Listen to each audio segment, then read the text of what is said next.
Have you ever found yourself standing at a loved one's bedside, their journey nearing its end, and felt a profound ache in your heart, wondering what on earth to say? Or perhaps, worse, you've replayed a past conversation, wishing you could take back words that, despite your best intentions, felt hollow or even caused unintended pain. It's a reality we all face. A sacred and often daunting privilege to be present for someone in their final chapter. We desperately want to offer comfort, connection, and peace. But the fear of saying the wrong thing, of adding to their burden, can make us feel utterly helpless. We might clutch at familiar phrases, common sentiments, hoping they'll bridge the immense chasm of grief and uncertainty. But here's a surprising truth: some of the most common things we utter, often out of love and a desire to help, can actually make a dying person feel more isolated, misunderstood, or pressured. In this video, we're going to gently explore 7 common phrases and approaches people often use when speaking with someone who is dying. We'll uncover why, despite good intentions, these words can miss the mark and even cause quiet hurt. More importantly, we'll delve into what you can say and do instead to truly offer authentic comfort, a profound sense of presence, and genuine peace. Watch to the very end, because I'll share something with you that might just surprise you and fundamentally change the way you approach these tender, precious moments forever. So, let's dive right into the first thing many of us, with the very best of intentions, often say that can unintentionally cause immense pressure or pain. It's the phrase, "You're such a fighter. Don't give up." This statement often springs from a place of admiration, acknowledging the immense strength and resilience someone has shown throughout their illness. We see their courage, their determination, and we want to validate it. But for someone who is actively dying, who is in the process of letting go, this well-meaning sentiment can feel like an unbearable burden. Imagine someone who has endured countless treatments, faced excruciating pain, and battled with every ounce of their being, now feeling their body shutting down, their energy fading. To be told to keep fighting can imply that their acceptance of what is happening, their readiness to find peace, is a form of failure. It suggests that if they stop fighting, they are somehow letting you down, or that they aren't brave enough. They may have reached a point where fighting is no longer possible, or even desirable. What they truly need is permission to rest, to release, to be present in their final moments without the weight of expectation. Instead of urging them to fight, try validating their journey, acknowledging their incredible strength without demanding more of them.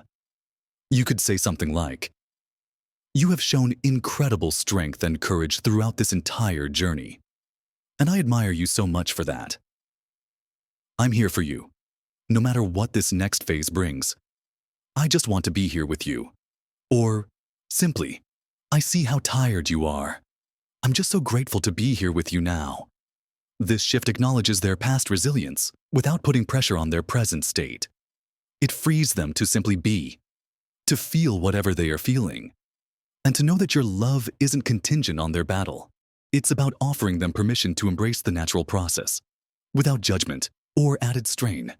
It's a profound gift of unconditional acceptance when they need it most. Another common phrase that, despite its comforting intent, can often land flat or even cause distress is, "Everything happens for a reason." This is a staple in our language when we're trying to make sense of difficult situations, particularly those that feel unfair or tragic. We want to believe there's a grander plan, a meaning behind the suffering, and for some, this belief can offer solace. However, when uttered to someone who is dying, especially if their death is premature or due to a cruel disease, it can feel incredibly dismissive of their pain, their anger, their profound sense of loss for the life they are leaving behind. It can imply that their suffering, their imminent death, is justified or somehow part of a divine blueprint they may not understand or agree with. For someone grappling with profound grief, not just for their own life, but for the loved ones they're leaving behind, hearing that everything happens for a reason can invalidate their very real feelings of injustice, fear, or sorrow. It can feel like you're minimizing their experience, suggesting that their dying is somehow part of a neatly wrapped package, when to them, it might feel chaotic, painful, and terrifying, instead of trying to find meaning in their suffering, which is often impossible and unhelpful in the moment. Focus on validating their emotions and offering pure, unadulterated presence. You could simply say, "This is incredibly difficult, and I am so incredibly sorry you are going through this. I don't understand why this is happening, but I am here for you." Or, even more simply, "I am so sorry." Sometimes, the most powerful thing we can offer is a willingness to sit in the discomfort, the uncertainty, and the sadness with them, without trying to fix it or explain it away.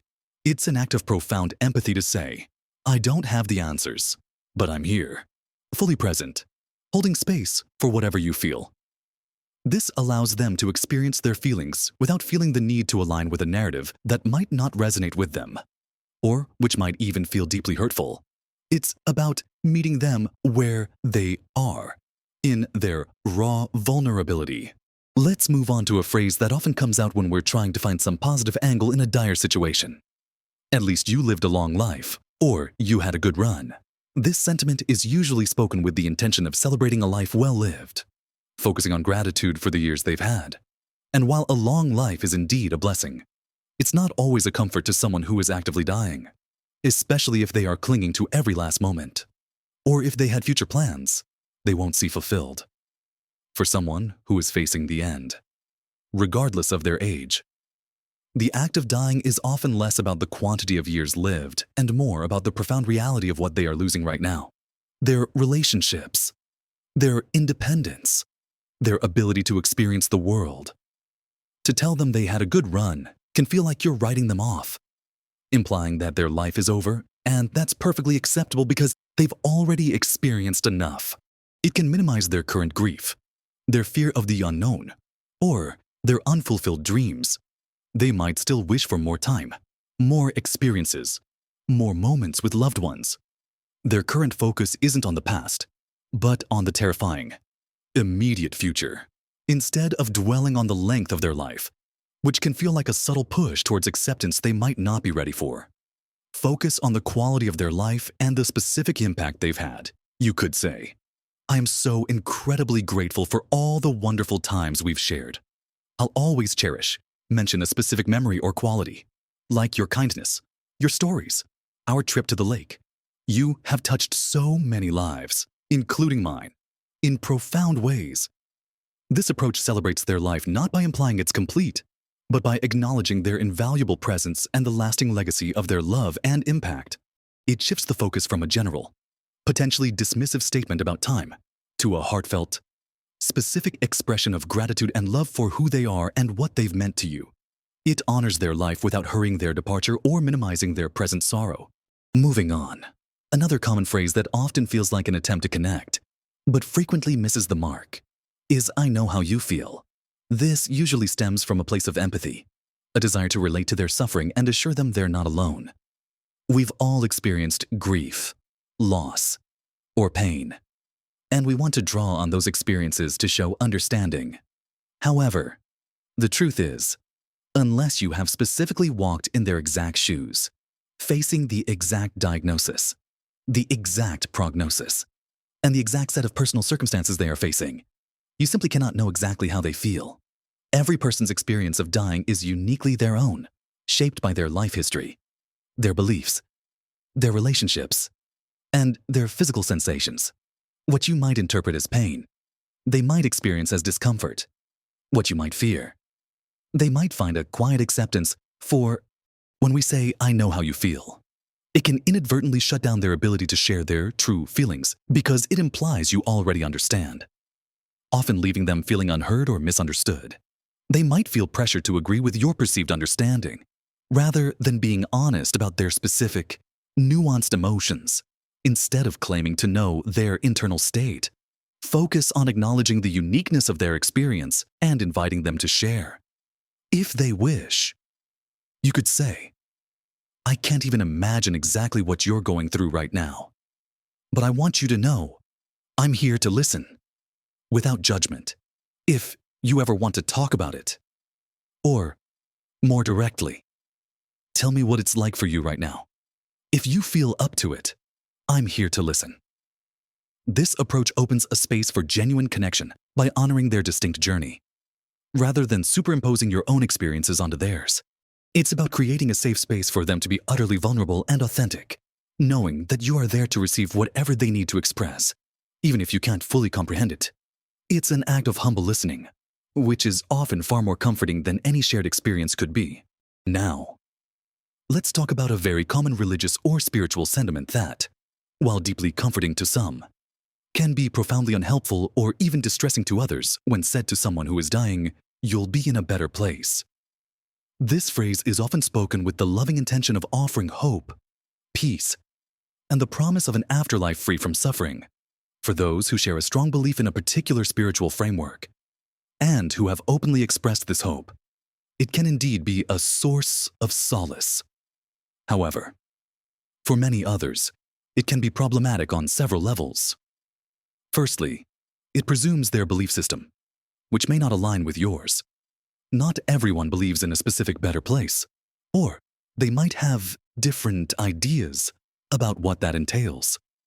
Imposing such a belief can feel alienating or even disrespectful if it doesn't resonate with them. Secondly, and perhaps more importantly, even if they do believe in a better place, it doesn't erase the profound grief, fear, or sadness they might feel about leaving this life, this body, and these loved ones. Their current reality is rooted in the here and now, with all its attachments and the tangible presence of their loved ones. To suggest they'll be in a better place can inadvertently minimize their current pain or their desire to remain alive and connected to what they know and love. It can feel like a subtle nudge to let go, when they might still be clinging to life, or simply needing to process their imminent loss. They might be scared, not comforted by abstract notions of another realm. Instead of dictating where they're going or what they'll experience next, focus on offering comfort and peace in their current state, and follow their lead if they bring up spiritual themes. You could say, "I hope you find peace and comfort in whatever way is meaningful to you." Or simply, "I'm holding you close in my thoughts and heart. I just want you to feel as peaceful as possible right now." If they express fears about what comes next, you can respond with reassurance about your love and presence, rather than specific promises about an afterlife. If they do mention their own spiritual beliefs, then you can affirm and reflect those back to them. The key is to respond to their needs and beliefs, not impose your own. And then there's the well-intentioned, but often misplaced, piece of advice. Try to stay positive. This common refrain is deeply ingrained in our culture. We believe in the power of a positive mindset, and we want to encourage optimism, even in the face of immense adversity. When someone is dying, we might instinctively offer this advice, hoping it will alleviate their suffering or somehow prolong their life. But for a person who is facing the end of their life, this can be one of the most invalidating things to hear. Grief, fear, anger, sadness, regret. These are all natural and essential parts of the dying process. To tell someone to stay positive is essentially telling them to suppress these very real, very human emotions. It implies that their negative feelings are somehow wrong, unhelpful, or a burden. It can make them feel like they have to put on a brave face, to perform happiness or cheerfulness, even when they are experiencing profound physical and emotional pain. This adds an enormous emotional labor at a time when all their energy should be conserved. They need permission to feel everything they are feeling, without judgment. Trying to stay positive can rob them of the opportunity to process their grief, express their fears, or even say their final goodbyes in an authentic way. Instead of urging positivity, offer unconditional acceptance of their emotional landscape. You could say, "It's okay to feel whatever you're feeling right now. Sadness, anger, fear, peace, whatever comes. All of it is understandable. I'm here to sit with you, no matter what you're experiencing." Or simply, "This must be incredibly hard. I'm here for you, no matter what." This acknowledges their raw emotions and offers a safe harbor for them to truly be themselves, without the pressure of performing a particular emotional state. It's a profound gift of emotional freedom during an incredibly vulnerable time. And finally, there's one more area we need to talk about, something that might seem incredibly helpful on the surface, but often isn't, especially when someone is facing the end of their life, any form of unsolicited practical advice. This could be anything from, have you tried this experimental treatment, to, you should really try this specific diet, chalk and supplement, child therapy, or even suggesting alternative spiritual healers. We come from a problem-solving culture, and when someone we love is suffering, our instinct is to find a solution, to fix things, to offer a way out. We might research tirelessly, consult experts, or share anecdotes of others who miraculously recovered. However, for someone who is actively dying, and whose medical team has likely exhausted all viable treatment options, this type of unsolicited advice can be deeply unhelpful and even hurtful. Firstly, it implies they haven't already explored every possible avenue, which is almost certainly untrue. They have likely gone through exhaustive treatments, consulted numerous specialists, and made very difficult decisions based on the best available information and their own wishes. Secondly, it can undermine their trust in their medical team and their choices. Thirdly, and most importantly, it shifts the focus from emotional and spiritual support to a futile pursuit of a cure that isn't coming. It can create false hope, guilt if they don't follow the advice, or simply exhaust them with more information and choices when what they crave is peace and presence. At this stage, their journey is typically about acceptance, comfort, and finding meaning in their remaining time. Not about fighting for a solution that doesn't exist, instead of offering solutions. Offer practical help they ask for, or simply presence and comfort. You could say, is there anything practical I can do for you right now? Perhaps bring you a warm drink, adjust your pillows, read to you, or just sit quietly with you. Or simply, I'm here to support you in any way you need. Please just tell me what would be most helpful right now. This puts the agency back in their hands, allowing them to request what they genuinely need. Whether it's a specific task or simply your quiet, loving presence, it acknowledges their wisdom and choices, and respects their journey without trying to alter its trajectory. It's about offering practical love, not practical solutions. Remember, these conversations are never easy. The very thought of them can fill us with dread, and the emotions involved are often overwhelming. But by being mindful of our words, by choosing empathy over platitudes, and by prioritizing authentic presence over an attempt to fix the unfixable, we can offer genuine solace and connection during the most tender and profound moments of a person's life. We've explored how telling someone to fight can add pressure, how everything happens for a reason can dismiss their pain, how focusing on a long life can minimize their current loss, and how claiming to know how they feel can inadvertently shut down their unique expression. We've also seen how a well-meaning better place can miss the mark, how staying positive can invalidate their crucial emotions, and how unsolicited advice can add burden rather than comfort. The common thread in all these examples is the profound power of listening and simply being there. It's about creating a safe space for them to express their true feelings, fears, and hopes without judgment or the need to sugarcoat the painful reality. Small shifts in how we communicate, simple acts of humble presence, can make a world of difference in these sacred moments. It's about letting go of our own discomfort and our need to fix or explain, and instead, showing up with an open heart and a willingness to simply witness their journey, holding them in love. This radical acceptance, this willingness to sit with the uncomfortable truths, is perhaps the greatest gift you can give. It offers a profound sense of peace and validation when it's needed most, allowing them to truly feel seen, heard, and loved as they navigate their final journey. I'd love to hear your thoughts and experiences on this incredibly important topic. Have you found particular phrases helpful or unhelpful when supporting someone who is dying? Or perhaps when you yourself were going through a difficult time? Please share your insights and stories in the comments below. Your experiences can offer immense wisdom and comfort to others who are navigating these challenging conversations. And if this video resonated with you, if it offered you a new perspective or a moment of reflection, please give it a thumbs up. Your likes help us reach more people who might benefit from this gentle guidance. Don't forget to subscribe to our channel for more content designed to help you navigate life's profound moments and challenges with grace, wisdom, and authentic connection. Thank you for joining me today, for opening your heart to this sensitive subject, and for being willing to learn how to offer true comfort.